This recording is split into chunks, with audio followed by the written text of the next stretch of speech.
So, Shrangama Sutra today.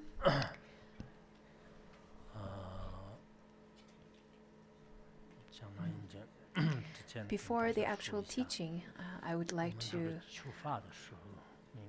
address a few things. And first of all is to have a cherishing mind when you are listening to the Dharma. Because I noticed that nowadays it is rather quite easy for people to receive the Dharma. People who are listening over here, who are present in the shrine hall, who are listening through other means of methods, you may feel that it's quite easy to receive the Dharma.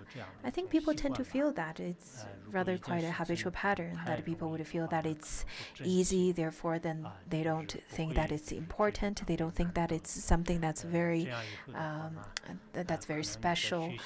But if you were to have such kind of mentality, then you wouldn't take or attach great importance to the teaching anymore. So sometimes I would reflect back on at the time when my generation just came to Larongar, and compared to the situation that you are having now, compared to the kind of environment that you have now to study, I think there's a great difference. When I first came to Larongar, we didn't have electricity, we didn't have roads, and we had to walk all the way from the county and walk to Larongar, which is about 20 to 30, in fact 30 kilometers or so. And we didn't even have electricity, so we had to use lanterns and lamps. And despite these kinds of difficulties, our generations of Dharma practitioners were very diligent. We didn't sleep much. We didn't get distracted during the day. We barely had enough food. We only eat some tsampa, and that is the barley flour. Unlike how nowadays people would be very picky, saying that, oh, this doesn't taste good, that one doesn't taste good. I think compared to our generation, it's very different in terms of how practitioners are. When I was studying at in my early days when I was studying in Larongar, I would then boil 1 pot of water and use half of the water until noontime. So in the morning as breakfast, I will have some tsampa flour, and then with some hot water, and then during the day I will use the water to make some tea, and then for lunch is also tsampa, and then dinner also tsampa. We didn't have enough firewoods. We have to then carry the firewoods to our little huts. So since 1985, since the beginning of Larongar Institute, in fact, we didn't have electricity, we didn't have roads, we didn't have enough food. But everyone was very diligent and really cherished the opportunity of listening to the Dharma, which differs a lot to how people listen to the Dharma now. Because I see how people listen to the Dharma, they're very distracted. Sometimes they would chat underneath the class, or behind the Dharma teacher. Sometimes they would even doze off. But I would truly advise you, whenever you're listening to the Dharma, if your mind is completely focused and placed on the Dharma teaching, your afflictions and everything will then disperse. And so I think it's quite important to remain a sense of enthusiasm instead of just trying to get through the day. So this kind of mentality is really quite important. So either you choose to listen to the Dharma wholeheartedly, or just might as well do not listen to it at all. Otherwise, I think you won't be able to gain benefit. If you were to have a great veneration towards Dharma and cherish the opportunity, then you will be able to receive the blessings and great benefits of the Dharma that is gained through the previous masters.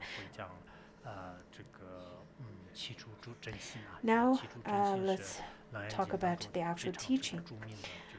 We are going to talk about the 7 attempts of searching for the mind, which is quite famous and very renowned in the teaching of Shrangama Sutra. In the Vajrayana teaching, we often talk about the coming and going of the mind, searching for the coming, abiding, and going of the mind. Over here, the teaching talks about whether the mind is outside, inside, within the body faculty or organs, or somewhere else. In fact, this ways of searching for the mind is very similar to the Vajrayana teaching. Therefore, I myself really think the Shrangama Sutra should be called rather, or belong to the Tantra aspect that belongs to the Vajrayana. And you may ask, why is it called the Shrangama Sutra rather than Shrangama Tantra then? I think it is because of the time. At that era, the translators usually would translate the tantras sometimes as sutras as well, such as the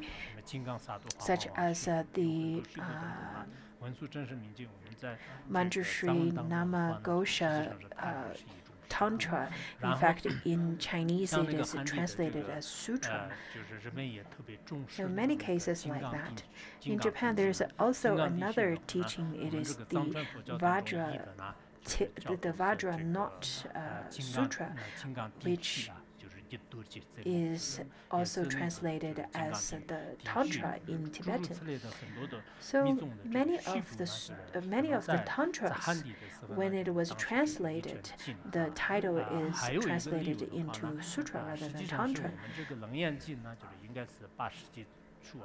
Another reason is that around the beginning of 8th century, which is after 700 CE, when the translator brought this sutra to, when Paramiti brought this sutra to mainland China, it was rather through a very secretive way. And compare that history to Bharatana's history. When Bharatana went to India to study translation, and during that time, when he was studying translation, he studied under Hwarge Sangye, who was a great Ngapka. And at that time, he taught Bharatana to study the Sutrayana teachings from other great masters. And then in the evening, then you can come to me and I'll give you teachings of the secretive tantras. Because our king places great importance to the tantra, and this profound teaching of tantra cannot be spread outside. Once I am found and caught right-handed that I'm giving you teaching of Tantrayana, then it will bring great difficulty to me and create obstacles for you as well when you were to leave the country. Therefore, Bharatana then studied under different panditas, the great scholars and great masters, and study the Sutrayana, especially in terms of cause and fruition and so on. And then in the evening, he studied under the great Mahasiddhis, the great Vidyadharas of Tantrayana, such as Hwagi and he received lots of the Tantra teachings that belongs to the mind part of the Tantrayana teachings. And he wanted to take back 18 volumes of the Tantrayana teachings. But he was told that it is definitely not going to work. Therefore, Hwagi gave him the method, saying that you should use the goat's milk to write on the white silk, and then afterwards, once it dries, you can take this silk to your country, and then you should use the smoke to smoke the silk, and then at that time all the words will appear, and then you'll be able to read it again. And this part of the history and all the 18 volumes of the mind sections of Tantrayana teachings are now found in Tibetan plateau, and that were brought back by Bharatana and translated by him as well. And Tumi Sambuddha also, he translated 21 different kinds of teachings as well. As you know that in the Tantrayana, it has the Ati, it has the mind, the realm, and the different sections. So once after Bharatana brought back all the teachings to Tibet,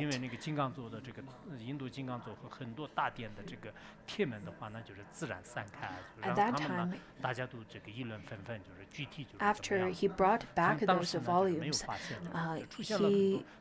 back in India, lots of inauspicious signs happen in India.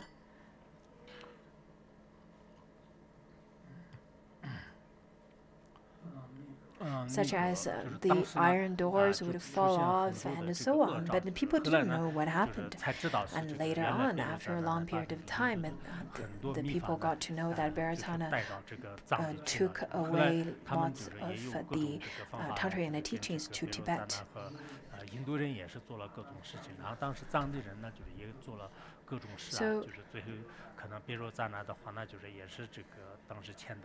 So lots of things happened, and lots of the histories and stories happened after the teachings were brought back by Bharatana.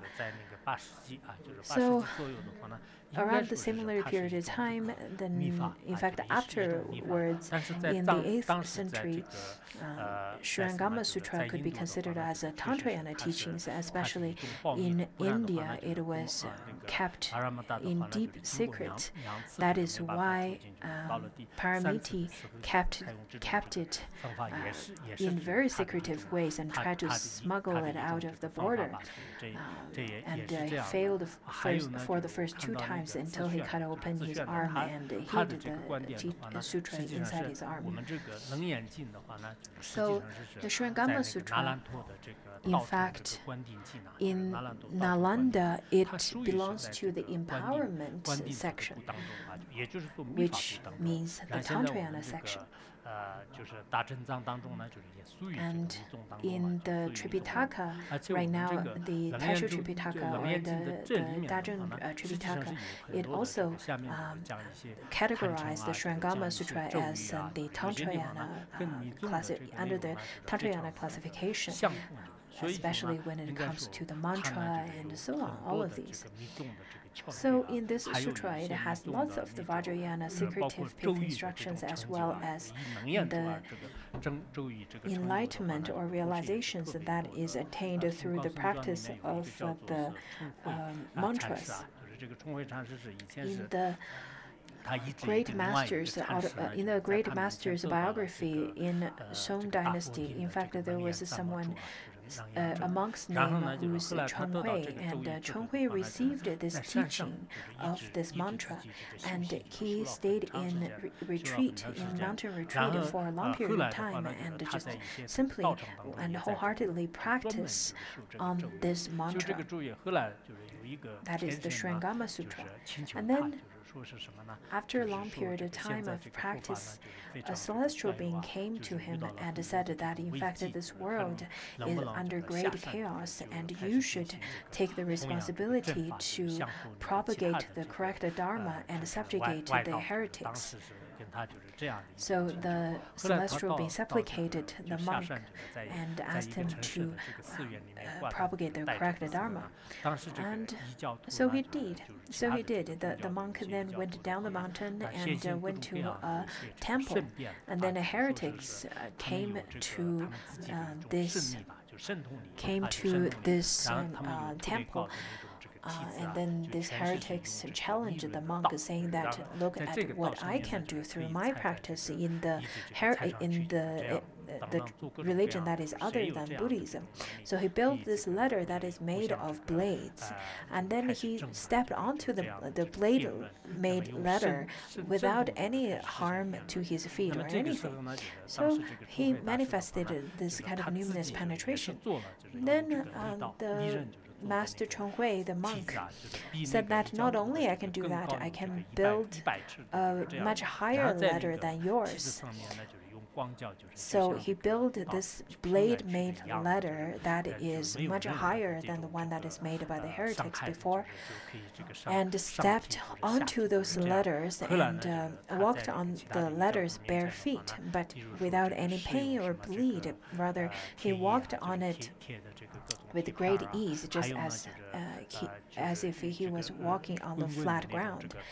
Also, he put his hands into the burning, the boiling hot oil and into the burning fire, and walking on the fire and chewing the raw iron.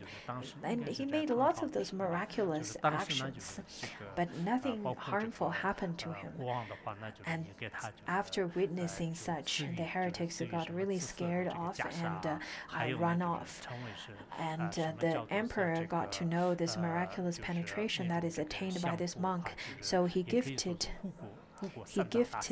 this monk a rare-colored, beautiful robe, also a name that is the country protector, the Tripitaka master of country protector.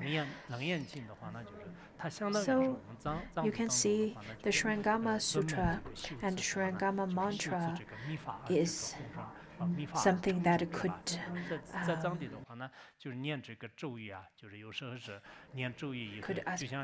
inspire enlightenment, and it is something that people would practice and attain Vajrayana level of realization, such as Rinpoche and so on. For example, Padmasambhava, who can then subjugate all the different kind of maras without any kind of deliberate effort, rather quite at ease. Also, Mipa Rinpoche stated that the Nyingma Pass has such kind of a special training that is very different than the other different schools. So Shrengama Sutra is a very supreme and real rare treasure and gem of the Sutrayana teachings that is currently propagated in mainland. And the teachings that is within the Shrengama Sutra, I think there are the pith instructions, there are the pointing out instructions, and the instructions of recognizing one's own mind. So all these kind of hidden treasures are included in the Shrengama Sutra. I think you should take it as take this teaching very seriously and try to see how the Shrengama Sutra has all the hidden teachings in it.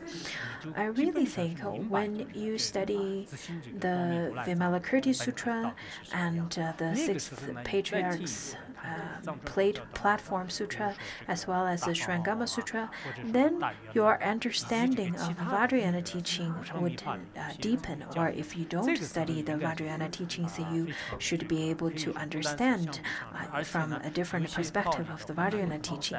And I think that lots of the teachings within is very similar to the ones that's taught in the Illuminous Essence composed by Mipa Rinpoche, and I think lots of the peace instructions are included in these sutras. Even if you cannot find these kind of secretive teachings that's hidden, at least you won't find anything that is in contradiction with one another. In fact, in my previous book on the question and answers of Vajrayana, I stated that it is the best to be open to different kinds of teachings. Otherwise, if you were to only stick with what you know, then you won't have an open heart and you won't be exposed to new ideas and new philosophies, and that would be such a loss for yourself, really. So you should have you should have a rather a neutral attitude when it comes to receiving different kinds of teachings, rather than with a biased kind of idea. I think I'm too elaborated at the beginning.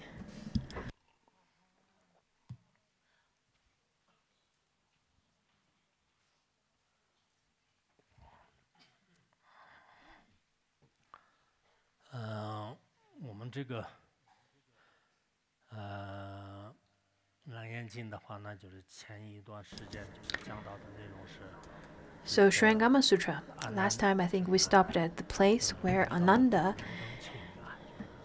met the Matangi woman, and he encountered this tiny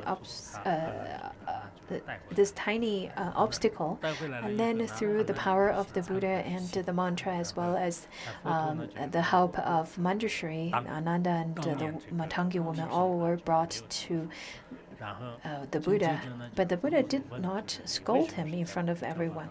Rather, he asked Ananda, saying that, why did you get ordained in front of me?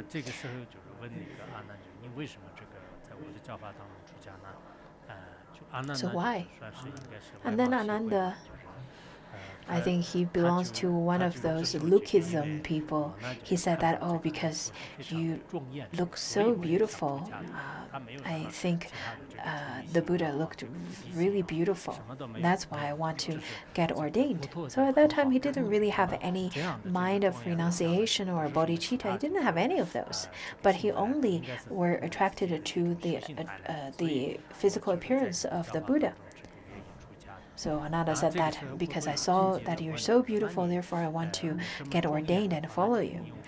And then the Buddha said that, well, so how did you perceive my beauty? The Buddha asked. And then Ananda said that, well, because through my eyes and my mind. Through my eyes I can see and my mind knows. And then the Buddha continued to ask, saying that, so where is your mind? And Ananda started saying that, well, mind is within my body, just as how. And then the Buddha also asked, oh, where's your eye? Ananda said that just as how your beautiful eyes are on your face, my eyes are on my face. So he answered in such a way. So let's continue with our class today.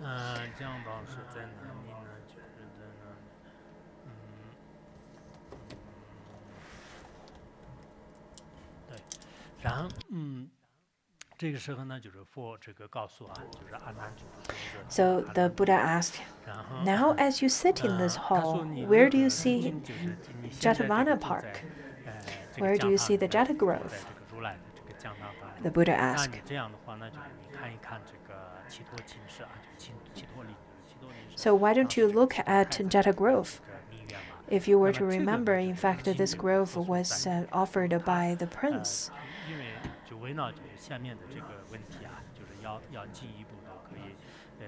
And then the Buddha started setting the stage for the following questions.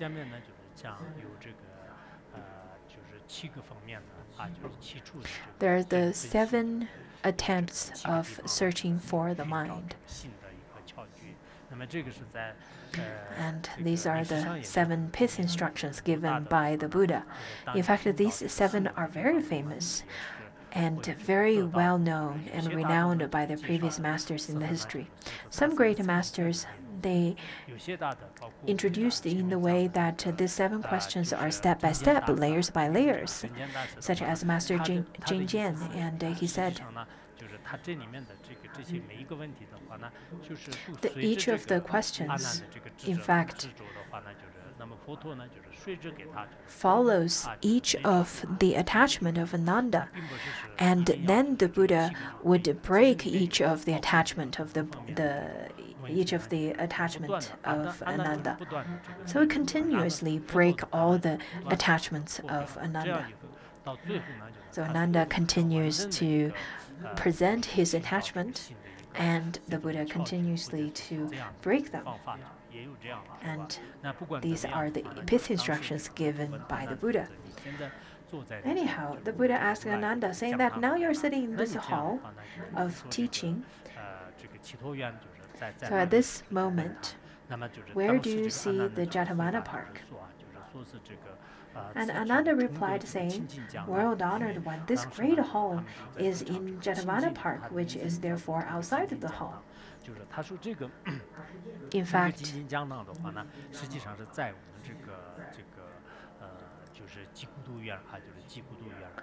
this great hall is inside of the Jeta Grove. The Jeta Grove is a beautiful big park full of forests and so on. So we said that the Jetavana Park is outside of our teaching hall.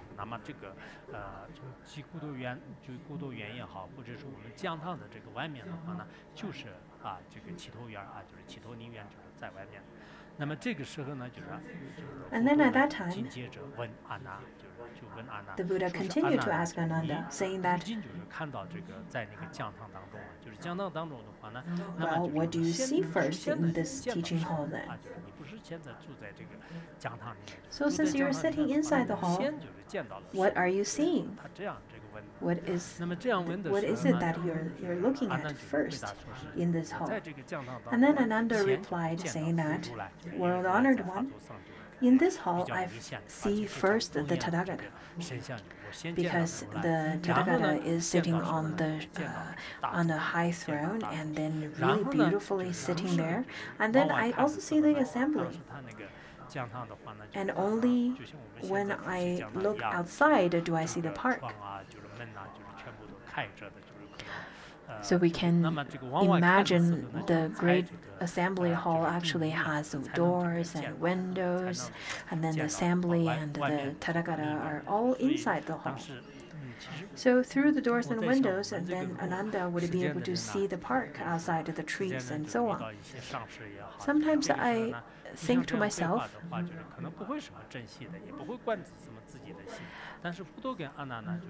if a mundane being were to have such kind of conversation with a great master, I think the modern people won't cherish such kind of opportunity. To have such an opportunity to question and to have such an opportunity to have question and answers, I think it's such a precious opportunity. Especially nowadays, we've been collecting lots of the videos and audios of Phuntsogul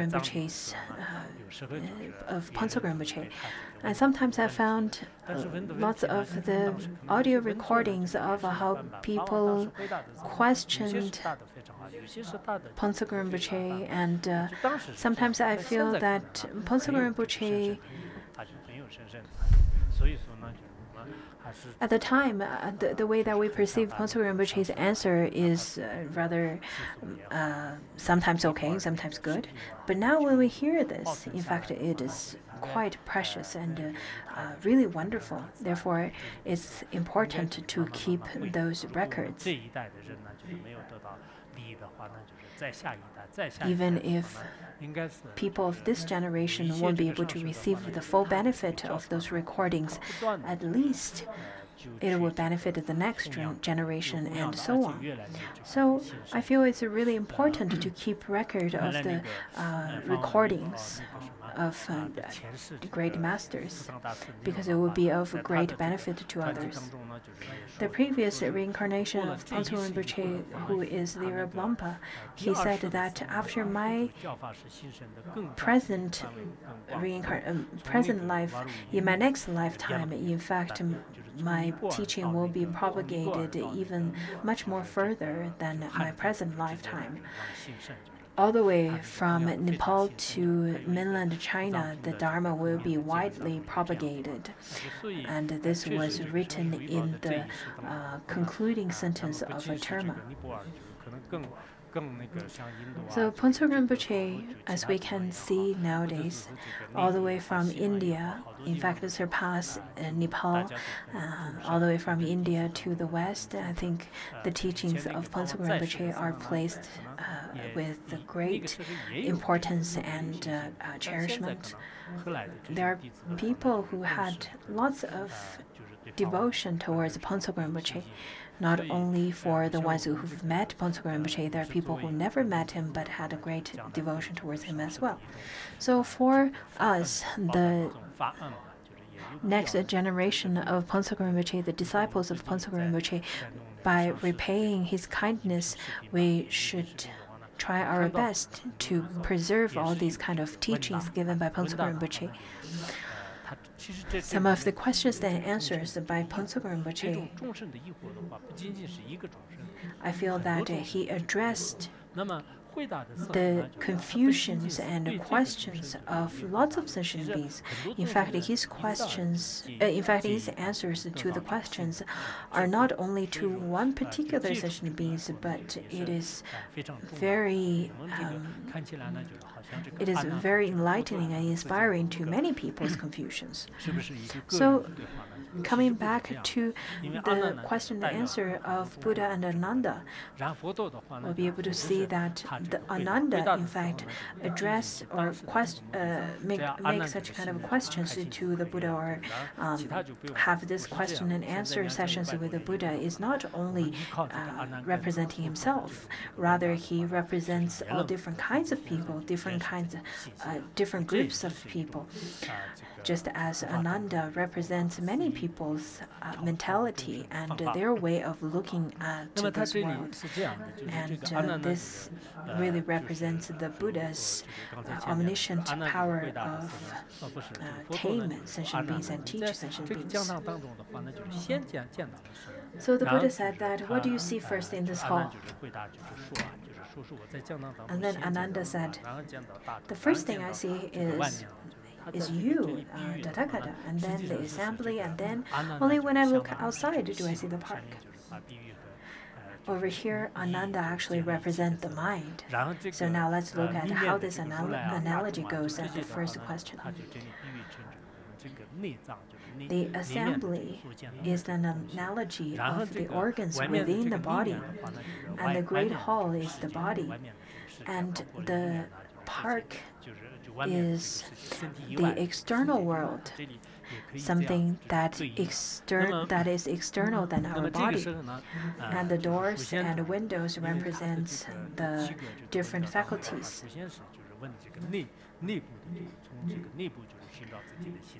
The first attempt of finding the mind is attempt of finding the mind from within the body. So Ananda said that the first one I see is you, the Tathagata, and then I see the assembly, and then I see outside of the park. Outside of the great hall, that is the park. And then the Buddha asked, when you see the park, what caused you to do so? What is it that you rely upon so that you can see the park? 以什么来这个建那个外面的这个，就你说是外面的这个陵园呢？我们先就是看到里面的，然后就再建到外面。那建到外面的话呢，你用什么 You 来 see 建 inside the hall first, and then you see outside the hall. But then what is it that caused you to see outside of the hall? What caused you to see the park? 就是阿难这个回答，就是是 And then Ananda 四大 replied, 教堂呢，就是忽悠开火啊，就是他说这个教堂的话呢，就是 It is because the doors and windows are open. 门户是吧？门就是，然后右呢就是指的是窗户啊，就是门和窗户呢就是都开火，就是都开着的啊，就是都开着的。所以呢，我在这个教堂当中 Because they are open. 就是这个门也开着的，教堂也开着的，门和窗户的冬天有点让不开，就所以。I think our doors and windows are closed because it's a bit cold. 这个随手关门。And on our doors, it says that please close the door behind you. 这样的，所以我们现在夏天的时候呢，就是有点热，就是要 In the summer, sometimes we would keep the doors, the windows and doors open because it would get stuffy. But in the winter, 看得到外面。 we close them.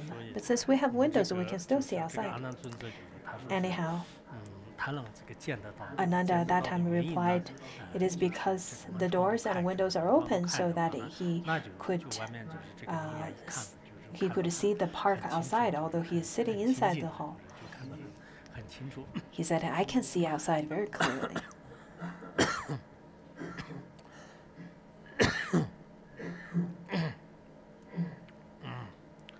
本来像是那边的一个闭关坊的外面，就是看得很好的一个。 Originally, 想给你们提供 I wanted to show you a picture, 看，然后就门户这个窗户里面可以看到啊，所以 a picture of the view from my retreat hut. 闭关就是心不 I think sometimes if the scenery is too beautiful, then it's very difficult to maintain my mind within the retreat because my mind would go outside of the hut and then go to the external 好 scenery. 看的地方，风景不是很 So I think it's probably the best to have the retreat hut in some place that doesn't have a beautiful scenery. Otherwise, if it's too beautiful, it could be a distraction. 就这个外面就是这个用这个窗户和门打开了，就这样的话，外面就是遥远的地方嘛，看得到，就是是这个的延展线，就是这样。 So through the doors and the windows, Ananda could see outside of the hall and see the park. 前面大概是你们的因素可能不同吧。我们那天说是有些大德呢，认为是这个应该在这里，就是20世尊在大众当中所进舍壁，就是那个地方。 If you were to remember, in fact, the 说是这个在外面 previous section of how the Buddha extended his golden hued arm and touched the Ananda's head with his hand. It in fact should be moved to here according to, 金色的这个手臂啊， in fact, compose then making adjustment of the passage 明显的就是告诉阿难和当时 according to the Chinese version. 给大众。他怎么说的呢？就是有 But 一 the 个 English 三 version 摩 is 地有一 correct. 个禅定 So 就是一 the 个三摩他，就是三摩地 So the 是 Buddha then extended his golden hued arm and touched Ananda's head with his hand and saying that there is a samadhi called all-embracing supreme Shrangama. This is the name of the samadhi. 受能仰望，就是受能仰望。而且这个禅定呢，就是它具足一切的这种菩萨的这个流动啊。 And this samadhi is a great way through which all Buddhas in the 10 directions attained to the wondrous and 这个 majestic 未来过 path. 去，不是那个东南西北四方四域，就是上下的这个十方的这个如来啊，就是三世诸部四方的 The 这个如来 Buddhas from 10 directions 妙这个庄严道，他意思就是说呢，咱们当中是这样翻译的，就是说是这个在所有的十方的如来的话，那就是这个就是他们都是非常庄严的这个门和这个庄严的路当中呢，就是获得成就的。意思就是刚才这个禅定 attained the wondrous majestic path. 或者说它是一个很庄严 So 的 this is quite a majestic and really 依靠 beautiful 这个路和依靠这个门 path, 获 a 得 beautiful way. 获得这个如来果。 And that's the way that the Buddhas from 10 directions attained 能 realization. 验的这个善梦呢，就是而获得这个 And this kind of path is the samadhi called all-embracing supreme Shrindama. And that's the door and path of all the Buddhas of the 10 directions. Therefore, you should listen attentively, Ananda. I will now expound this Dharma to you.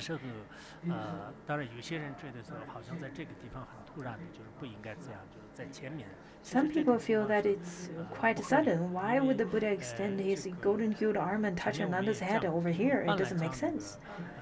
Previously, in fact, we've already talked about it. The Shrangama Sutra got altered in terms of its orders. Wei Quan and Zi Quan at the time, they expressed their idea, their opinion, saying that why the Buddha blessed Ananda on his head then. The Buddha did not scold Ananda at the beginning when Ananda made a mistake, when Ananda encountered an obstacle. Rather, he over here extended his arm and then blessed Ananda. Why is that? In fact, there are 3 reasons. That is according to Master Zixuan. The first reason is to console him, to comfort Ananda. Because Ananda may be feeling still a little bit nervous and still holding on to his mistake, although he didn't break his precept. But at that time, he probably felt something. He probably still felt quite nervous at the time. So he consoled him. The Buddha consoled Ananda at that time. And the second one is to then make sure that Ananda would listen attentively. And thirdly is making sure that Ananda knows the Buddha's teaching at the time is very genuine and it is not deceptive. So the Buddha started to expound his teaching. After being blessed by the Buddha in such a gentle way, Ananda at that time probably felt much more relaxed. Felt that, oh, I think this is what I felt, what I was grasping onto is probably not so important anymore, and I should then listen attentively. So from here, 这个教言呢，就开始讲了，南无对这，就是现在把这段话，和带回来了以后的话呢，就我们下面就开始讲那个，然后佛陀就那个阿难呢，就是不断的在佛面前进行顶礼和。Ananda prostrated himself at the Buddha's feet and knelt to receive the holy instruction. The Buddha said that if you are right, that while sitting in this hall, you see the park outside through open doors and windows, it would be possible for someone sitting here to see only things outside without seeing the Buddha within. So you can probably see the Jetta Grove. 那这样的话呢，就是他就继续问啊，就是那会不会也有一些众生的话呢？虽然就是人的这个身体呢，就是在这个讲堂当中。Since you are sitting here and you can see the Jetta Grove, do you think there would be also sentient beings who are sitting in this grove, but they cannot see the Tathagata and they cannot see who's outside of what's outside of the hall, the great hall. I think this is quite a Zen koan style, isn't it? The Buddha said that since you said that you first see me and then see the assembly and then see the outside, then can I ask you a question? Is it also possible that maybe someone else is also sitting here, but they cannot see me, cannot see assembly, and they can only see outside? Do you think that's possible?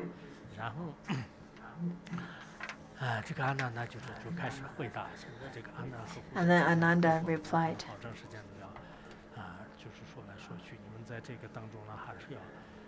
I think for a long period of time, we will be having this kind of teachings of the questions and answers between Ananda and Buddha. You should pay close attention because you never know if you were to get enlightened. And if you have, and you should place yourself in Ananda's shoe and try to contemplate, seeing that and thinking about how you would answer the questions posed by the Buddha. In fact, I think Ananda represent us, represent people who are of modern studies background. As nowadays modern people or mundane people would grasp onto, it's either outside or inside, it's neither good or bad. There's just very definitive right and wrongs, and they would grasp onto one thing and not the other. So that's something that how mundane people would grasp onto. And once they have something to grasp onto, they would believe that it is definitely right. Especially for Theravada practitioners, and they pay close attention to this. To Chittamatra school, the mind-only school, they have a rather different idea and different kind of mentality, where they would recognize how external phenomena is mind. But Ananda, as a Shravaka, then he holds on to solidity much more than the mind-only schools. So Ananda replies, and his replies are very much coincide with lots of the mundane beings. And I think the mundane beings are still far away from what Ananda are still quite far away from the level of Ananda, because Ananda is quite proficient in listening and contemplation.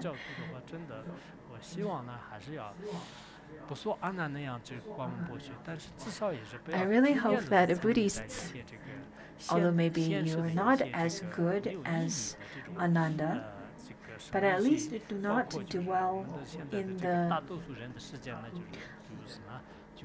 mundane and materialistic world.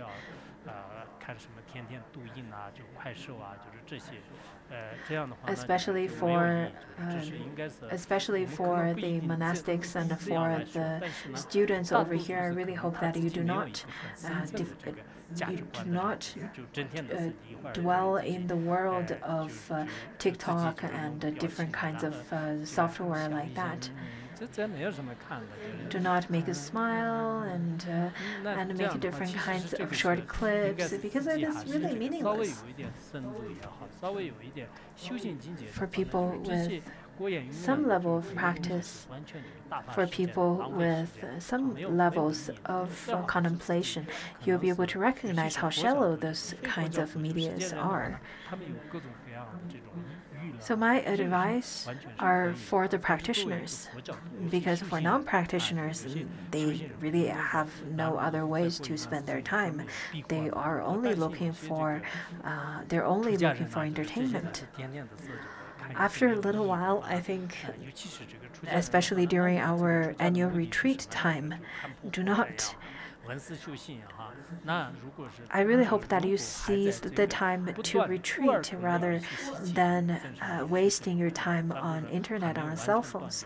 I know that lots of mundane beings would have habitual patterns, but as Buddhist practitioners, if you were to dwell in the mundane world in such a way, I think you are still not completely immersed in the spirituality path. You're still quite attached to the mundane and materialistic world.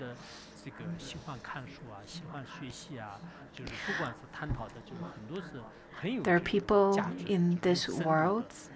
In fact, they have the value of reading, and they really enjoy studying knowledge and so on. And they have different kind of pursuits of spiritual path, and you can talk to them about different kinds of spiritual aspect and even even consciousness of mind. So people with higher value, they won't get distracted with the flood of junk information. Anyhow, over here, Ananda as a representative of mundane being, although Ananda is definitely not a mundane being, such as mundane beings in fact have lots of wrong views and lots of confusions and doubts. And those kind of wrong views are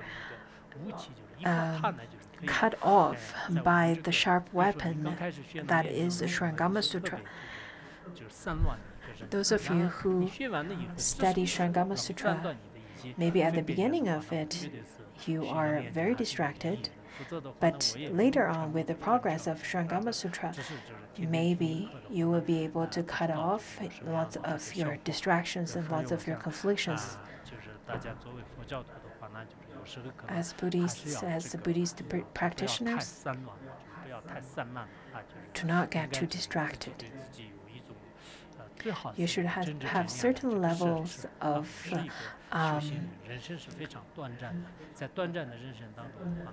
you should have certain levels of requirement for yourself. You should use right mindfulness to watch out your lifestyle and watch your mind.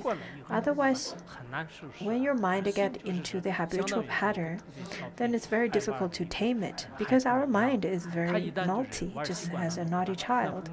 If your mind is very accustomed to get distracted, then it's very difficult to get it back, just as how the parents cannot cannot tame their child anymore. So should not get accustomed to the habitual patterns.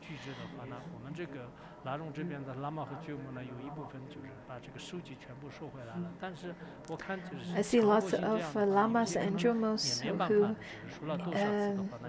do not use their cell phones because of the requirements. In fact, I don't really require you of not using the cell phone, but my requirement is to be more self-aware and to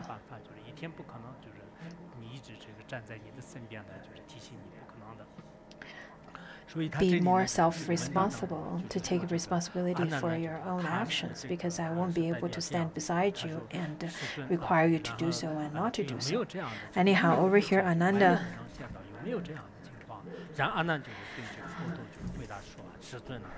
replied, saying that one cannot see the grove and stream outside without seeing the Buddha here. So Ananda said that is not possible, because how is it possible that people would stay in this hall and not see you? Because look at you, how beautiful you are. How could people do not see you but only see outside? That's not possible.